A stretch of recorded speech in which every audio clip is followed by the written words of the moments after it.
takes it in overtime. Brady can chop, breakaway shoots, scores!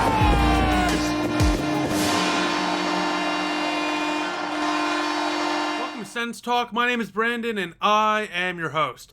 Today's video, we're going to talk about Meow Man, Alex DeBrincat, and whether or not the Ottawa Senators should trade him. Look, over the last week, we've seen what we always see when a team and a player cannot come to an agreement, negotiation through the media. Steve Warren of the Hockey News put out a report the other day saying that Alex DeBrincat would love to sign in Ottawa just for the right amount of money. Now, according to Bruce Garriock and other insiders like Elliot Freeman and Darren Dreger, they say the opposite. They say that Alex DeBrincat wants to be traded. So we clearly can see there are some negotiation through the media right now. So what is going to happen? That's a great question. So should Ottawa really trade Alex DeBrincat? Well, let's examine this whole thing. In a down year, Alex DeBrincat scored 27 goals and 66 points, while not having consistent line mates throughout the entire season on a new team. Good luck to any player, let alone a new player on a new team, consistently scoring 40 goals with non-consistent line mates.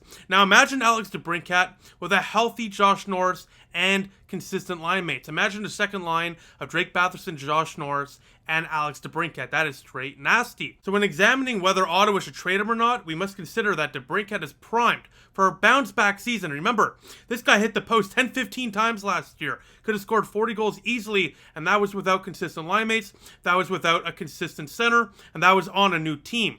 On top of all of that, Alex DeBrincat, in terms of a breakout season, is primed for one because last year he compiled the most assists he ever has in a single season last year. Okay, so 66 points, 27 goals, top 5 on Ottawa in scoring. I mean, good luck replacing a player like that and filling those stats.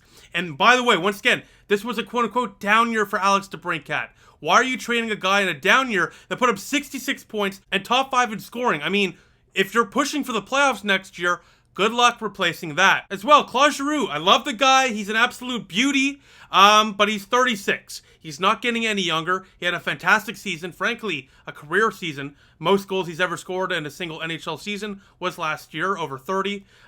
So he's a great player, don't get me wrong, but he's not going to be able to keep up that play over the next few years. Alex DeBrincat's young. He's 25 years old. He can grow with this team, okay? So when you look at it like that, if Ottawa's going to trade Alex DeBrincat, they have to bring somebody in that could replace his production or at least fill that hole so Ottawa doesn't have another massive hole in their forward core. Remember, the bottom 6 completely needs to be revamped. You cannot create a hole in the top 6 because otherwise this entire rebuild will be derailed. And by the way, what would Ottawa even get in a return for Meow Man? Will they get a first-round pick? Will they get a top player back like a Natchez or a Jarvis or Lafreniere or whatever? Who knows? Once again, it all depends on what type of trade this would be for Ottawa and the trading partner. So firstly, let's examine the trade route before we take a look at whether or not Ottawa should even, potentially keep him around for a year, which, by the way, I'm very open to, but we'll discuss that in a few minutes. Because right now, let's examine the trade route. Let's say Ottawa trades Alex DeBrincat. There are 9 destinations that DeBrincat might end up in. That would be Carolina, Florida, Detroit, the Rangers of New York, the Pittsburgh Penguins, Vegas, the defending now Stanley Cup champions, which is very weird to say, to be honest with you, Dallas, and the St. Louis Blues. Those are the 9 teams that are quote-unquote in on Alex DeBrincat. But here's the main issue with making a trade. If it's not a sign-in trade, just like we did with Marian Hossa, Ottawa's likely not going to get a good return for Alex DeBrincat. They would likely, at best, and this is at best, would get late first rounders back. I mean, there's a couple, of course, like Detroit and the Blues both did not make the playoffs last year. You can likely get a late top 10 pick out of those 2 teams. So that's something to examine for sure. But at the same time, a first round pick, unless it's like Connor Bedard or Fantilli or whatever, he's not going to likely be able to be in this lineup for at least a few years. So that still leaves the hole for the Ottawa Senators. Now look, a first round pick, whether it's early or late or middle of the round, it's still a great pick. It's a great asset to have. But Ottawa finds themselves in a position where next year, every fan, including myself, is expecting playoffs. Pierre Dorion's job, frankly, is on the line. He has to push for playoffs next year. So I understand a lot of people saying a first-round pick would be great. You can, bring in somebody for the future. But how long would that player take? But the issue is, like I've already mentioned, Ottawa's kind of out of that phase of the quote-unquote rebuild. They're not looking for futures. They're not looking to develop prospects. They're looking to compete right now. So once again, yeah, a first round pick would be a great asset if it was 2 years ago. Now, we want players, or more specifically, I want players, and I'm sure many of you guys as well, want players that can compete in the National Hockey League right now and make an impact on the NHL roster. And you know what? Speaking of that, the other day, I asked you, the fans on Twitter, to reply to my tweet saying whether you would rather trade Alex DeBrincat now, at the deadline, or not at all and keep him as a rental. Look, I have to say, I was astonished with the near even split of fans that want to keep him as an own rental and have him play throughout the year on a qualifying offer, and then the other half of fans that want to trade him now and just get something in return for him so you don't lose him for nothing. Both I can totally understand, but friend of the show Derek Lee, I think perfectly puts it here. My answer remains neither. Play him out for a year, let him walk. Next year's UFA pool is fire, and I've looked. It looks pretty spicy. Now, of course, a lot of players are projected to be re-signed with their teams. The National Hockey League's not like the NBA or the NFL. Massive free agent signings, frankly, just don't happen too often. More often than not, they stay with their respective clubs, but one can dream. But you can also have him for a full year, Derek says, and have him perhaps re-sign here if he elects to change his mind throughout the season. That's absolutely a possibility. It's unlikely, but it's absolutely a possibility. So I have to agree with Derek Lee, friend of the show. Shout out to him for that take there. Sens Swagger, friend of the show, of course, as he's a member of the Sens Talk content team, mentioned that it's a non-starter to trade him at the deadline. The team will be competing for a playoff spot, he says. The optics would be terrible. Trade him now or keep him as an own rental. So kind of like Derek Lee, and a lot of likes on that tweet, many of you guys, including myself, would agree that if you're not going to get a good return for him now, then you might as well just keep him around as an own rental. But of course, there was dissenting opinions out there, such as Lucas C, massive friend of the show. He's been an OG fan. Shout out to Lucas C. He's been here for like at least a half decade over our decade-long journey here on YouTube. He said now because the draft is better. I totally understand that. Once again, if you could get a top 10 pick from Detroit or St. Louis, I mean, you absolutely have to look at that, because even if that player is not going to be on the Ottawa Senators within the next couple of years, this draft is frankly so deep. And that player has the absolute potential to be a great top 6 player within at least a couple of years. So, you know, once again, I want a player that can immediately impact the team. Maybe they look at the free agency route as a way to plug that in this type of scenario. But I also completely understand why fans like Luka want Ottawa to trade him now, get an asset in return for him, and turn the page. I totally understand that as well. So basically, my point is that was a lot of the chatter in the replies on my tweet. Many of you guys think that we should either trade him now, get whatever we can for him, or just hold on to him and keep him for a year so Ottawa can remain competitive. And remember, as Frank Cervelli has reported, you know, Ottawa's likely not going to get a massive return for Alex DeBrincat unless it's a sign and trade. So let's have some fun. Let's assume that Alex DeBrincat agrees to a sign and trade, and Ottawa can find a trade partner that fits within the parameters of that team's cap and Alex DeBrincat's willingness to sign an extension.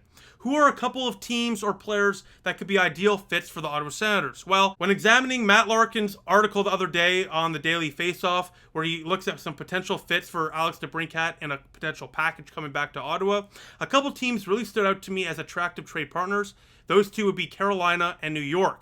Carolina has a lot of great young players, but they're a team looking to compete right now. DeBrincat kind of fits right into their mold. They have to cap it potentially, especially if Ottawa gets a player back, like a Seth Jarvis, for example, for Alex DeBrincat, and it just seems to make the most sense for both teams.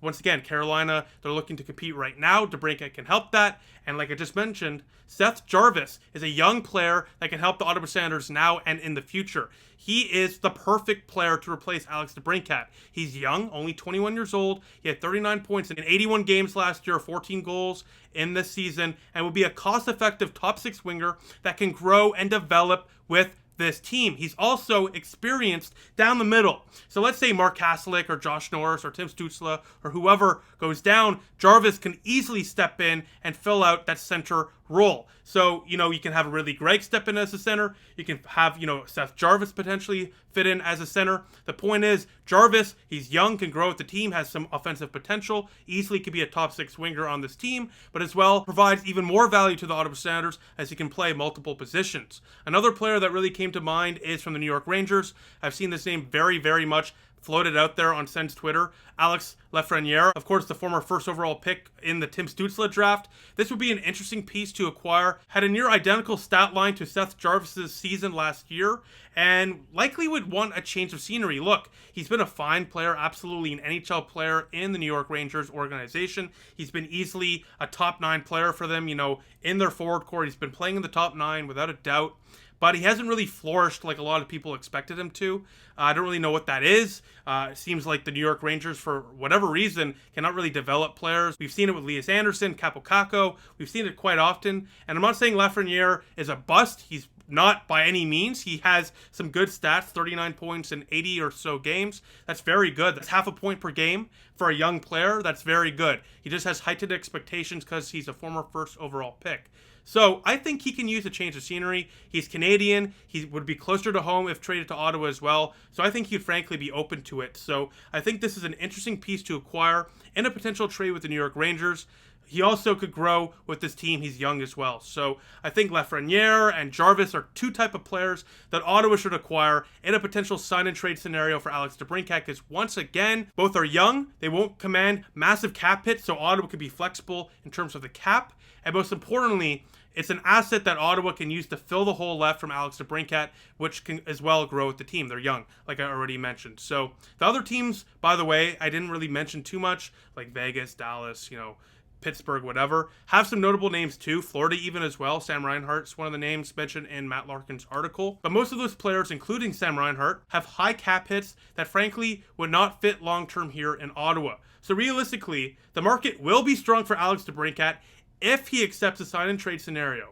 Otherwise, the return is expected to be far weaker than it should be. So with everything in mind now, Alex DeBrincat is primed for a bounce-back season. We already know that. He's going to have a healthy top 6 in front of him. He's already played a season here. He should be good to go. On top of that, Ottawa would be creating a massive hole in their top 6 in a forward core that frankly needs a massive revamp to begin with. And on top of all of that, if Ottawa cannot sign and trade him, they're getting a measly return.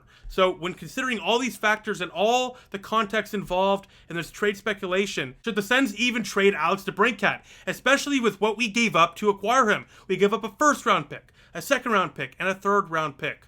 So should the Sens just keep him for another year as a quote-unquote rental player, as many of you guys mentioned on Twitter on my tweet, and, push for the playoffs with him as a rental and keep this team competitive as possible for next year?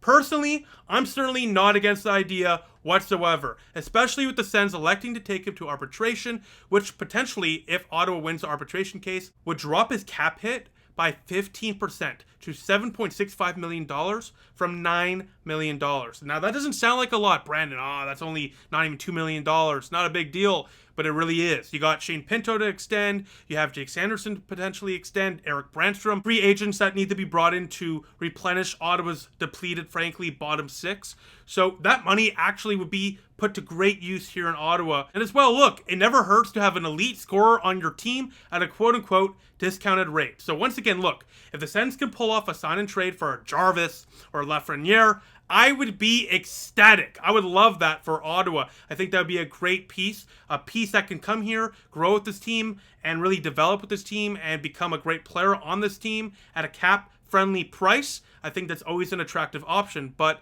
that looks extremely unlikely. So why not keep him? What's the rush? Why are you forcing this trade? It's not like the return you'll get now won't be better than the one you would get potentially even at next year's trade deadline. Look, let's say Ottawa is completely out of the playoffs by next year's trade deadline. Look, I get it. You trade him then, of course. You won't get a great return, but you might actually get a pretty decent return from a desperate team looking to push for the playoffs and potentially a Stanley Cup. We've seen it happen before. The trade deadline, you often see some of the most wackiest trades. It's certainly possible. Ottawa even could get a better package at the trade deadline. There's certainly no guarantee that would happen, but it's definitely possible. So that's something to think about as well. If Ottawa's out of the playoff spot, Ottawa could absolutely trade him before the deadline. And once again, if they're close to a playoff spot, great. You have a potential 40-goal scorer in your top 6, helping you stay competitive and push for a playoff spot. So the point is, unless you get fair market for Alex DeBrincat, I don't see the rush in trading him unless you get a proper, great return for him. Because otherwise, frankly, you're taking a massive step back in the rebuild. And Ottawa right now, the fan base, the management, look, Pierre Dorion, DJ Smith, they're on the hot seat. Everyone expects playoffs, and they certainly want playoffs. So it really doesn't make sense to revert back to looking at futures for Alex DeBrincat if you can make the team competitive now. So with that, keep Alex DeBrincat unless you can get a great return for him. Now let me know what you think in the comment section down below. As always, thank you all for watching. I'll see you in the next few days. Go Sens, go.